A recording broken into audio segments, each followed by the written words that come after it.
Do you want to see the future? Do you want to know what's going to happen? I bet you think you do. Well, today I'm going to talk about if it's even possible to see the future and why you may not want to. It's going to be an interesting video. Stay tuned. So the big question is this: how do we, those of us who feel deep down that we're much more powerful than we've been led to believe, and that there is something to this law of attraction stuff, actually create our own realities? What's the process of simply stepping into the reality of our choice? What about those of us who need this process to make logical, intellectual sense? My name is Melody Fletcher. You've got questions about the technology of reality, and I've got the answers. Welcome to my channel, where the law of attraction finally makes some freaking sense. Hey guys, it's Melody Fletcher, and I'm going to talk today about why you may not actually want to see the future, why it can be kind of detrimental and even unwanted, and what the pitfalls of that are. So let's get started.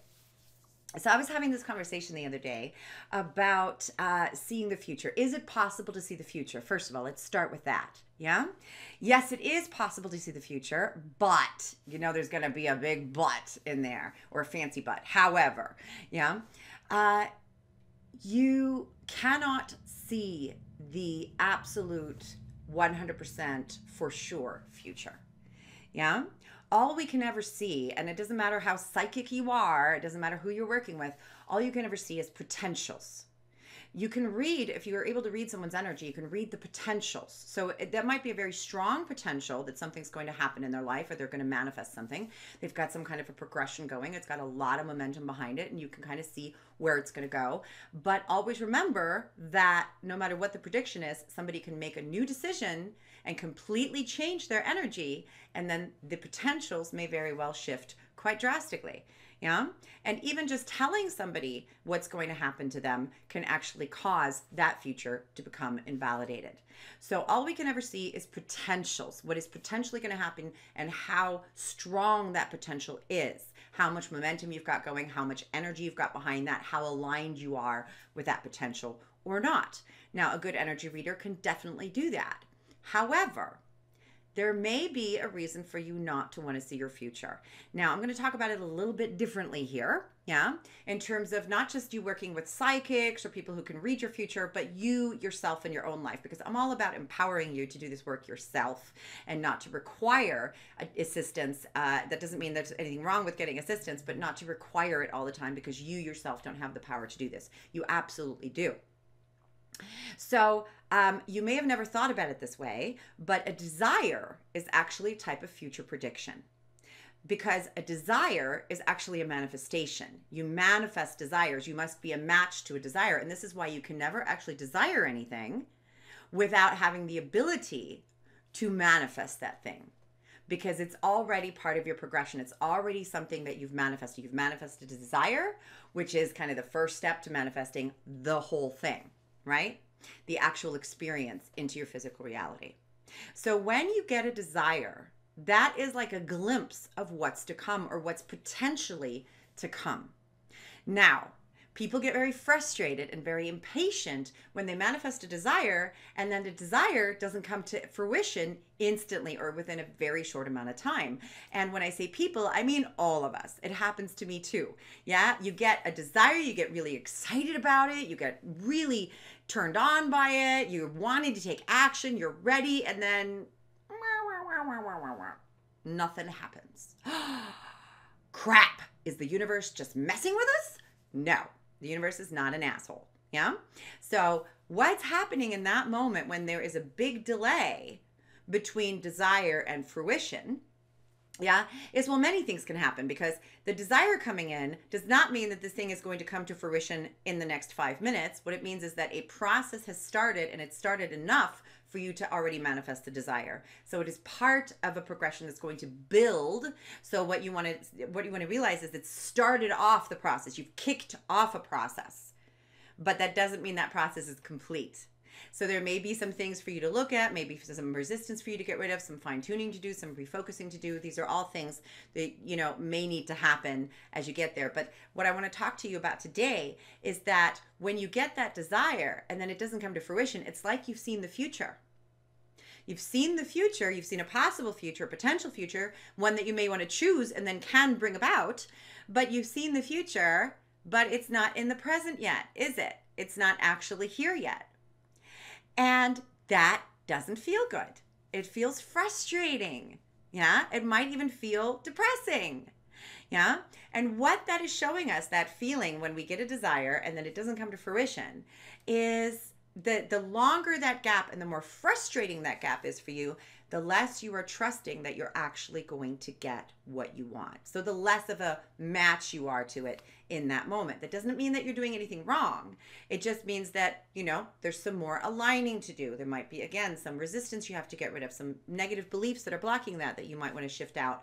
But also, I want to point out to you that it's not actually that much fun to get a view, a glimpse of the future when you don't believe that you can actually have it, when you don't really trust that you can have it. Yeah. So people are always wanting, I want to know the future. I want to know the future. And then when they get a glimpse of the future and they're not aligned with it, it's not actually that positive of a thing. It can become really, really frustrating. And it is going to show you how much doubt you have, and that doubt is going to be brought up. So even that is a valuable process. But think about that the next time that you really want to know what's going to happen. Understand that you get glimpses of the future all the time. You may not be recognizing them as such. Your desires are essentially glimpses of the future, a potential future that you can line up with. But if you don't have that belief that you're going to line up with it, then that glimpse of the future is incredibly dissatisfying. Yeah?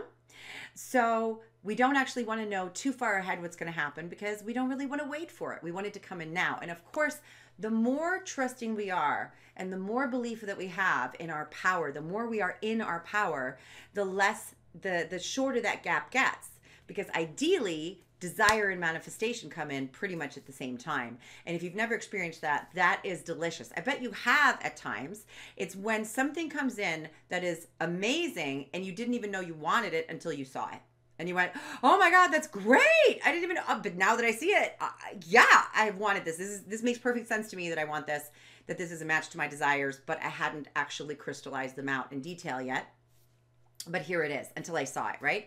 That would be a desire and a manifestation happening at the same time, which is of course ideal. But most of us don't experience that all day, every day. Most of us are getting glimpses and then there's a gap. Sometimes there's a big gap between desire and actual manifestation, stage 5 manifestation. Yeah. Now there's another reason why you don't want to know the future well ahead of time. Yeah. And that is boredom. If you knew exactly what was going to happen every step of the way for the rest of your life, you would be bored out of your mind. We want adventure. Even those amongst us who are really, really afraid of change, essentially we want adventure because it's not that we're afraid of change. We're afraid of negative change. We're afraid of bad experiences. We're not afraid of the good experiences. So a lot of people, when they go on vacation, will actually embody this. They don't plan everything out when they go on a trip. They might plan some big things out, what hotel to stay at, the flight gets booked, that kind of thing. But they like to leave a little bit of a gap for adventure. Some flexibility. You're walking around the city, you see a beautiful cafe, you decide to take an hour or two and go into that cafe and have a cup of tea and people watch.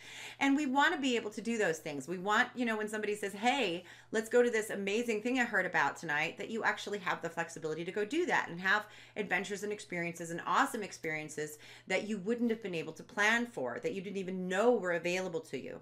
Well, if you start looking at life that way, then it doesn't make sense that you would want to know everything about your future, yeah? Because again, you want to know everything about your future to mitigate the danger. But when you understand your own power, it actually becomes really boring if you know the future.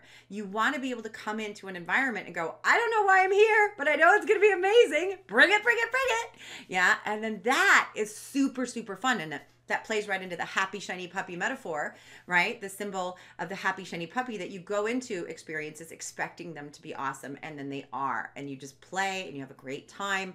But you can't have that kind of experience if you know precisely what's going to happen and you're just ticking off the boxes. Again, the only reason that we really want to know the future is because we're afraid it's going to be bad. When you come from a place of knowing or believing or trusting to the best of your ability that it's actually going to be good, that it's going to be awesome, that it's happening for you, for your benefit, You can let go of that fear bit by bit. This is not a one-off process. This is something that happens incrementally over time, but you can let go of that fear bit by bit until life becomes one big adventure. And I can tell you from personal experience, not that I live this way 100%, but I do it a lot and a lot more all the time because it's something that I'm consciously allowing. I can tell you from personal experience that living that way is amazing. Yeah? It means that you always have fun because you're always choosing to have fun. You're always having a great adventure. You have lots of surprises, but they're positive surprises, like birthday type surprises, right? Again, those surprises are often when a desire and a manifestation come in at the same time. When that happens, recognize it, celebrate it. More like this, please. More like this, please. And the rest of the time, maybe recognize that when you're going into that mode of, I just wish I knew what was going to happen, that you're actually focusing on it not working out well for you. Yeah. So universe, just tell me what's going to happen so that I don't have to worry anymore. That's not how it works. You have to stop worrying before you start having the manifestations that prove to you that you have no reason to worry. Yeah. I know. I wish it was different too, that we could just declare it and it would happen, but that's not how our power works. Yeah. So ultimately, you don't need to know the future, and that's a good thing. You can be excited by that. You can be excited by the unknown and what's to come. You don't really want to be bored, and you don't really want there to be, glimpses of the future that don't come to fruition in a short amount of time, because that's frustrating. Yeah. And it's just showing you that you're not trusting. So the more you trust, the more you believe, the more you choose to believe, the more you make that decision over and over again, the more that becomes automated. And then life just gets filled more and more with unexpected, it's just awesomeness and adventure that you didn't orchestrate, that you didn't actually deliberately choose, but your energy field brought them about because it is what you desired. And it just shortens that time between your desire and your manifestation coming in.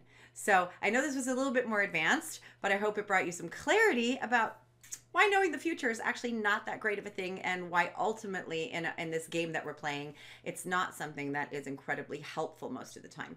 Yeah.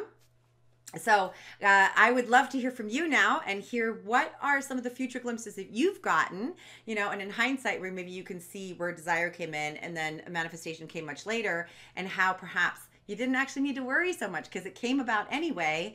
And the time gap between the two was just filled with unnecessary worry.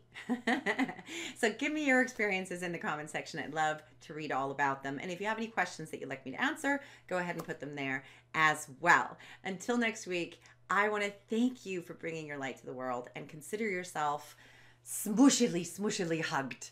Those are the best hugs, the smushy ones. Okay, bye.